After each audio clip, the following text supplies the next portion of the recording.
20 olmaylar, umuman bo'lmaydi, ishlatishga yaramaydi deydigan tanishlarga mana shu videoni yuborib qo'yinglar. Ishlatsa bo'ladigan, haqiqiy originalni olib kelganlar maza qilib baraka topib yildan yilga ishlatishib yotibdi. Mana bizdan olayotgan mijozlarimiz bizdan davolayın, ya'ni minnatdor, duo qilishib ishlatishib yotibdi. Mana bu Narkel kelgan 2025-yilda kelgan original Domper 2 kilovattligi, sifatlari juda ham mustahkam bo'lgan.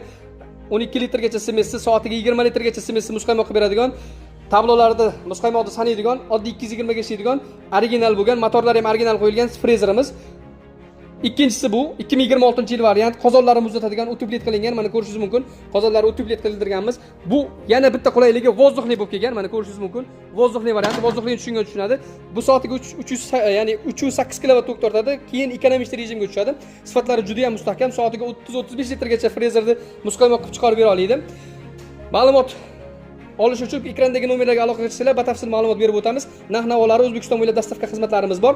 Narx-navolarni bilish uchun telefon raqamlarimizga telefon qilinglar. Videomizga bir dona like bosib, kommentariyaga frezer bilan shug'ullan, ya'ni muzqaymoq bilan shug'ullanaman deydigan do'stimizga videomizni yuborib qo'yasizlar.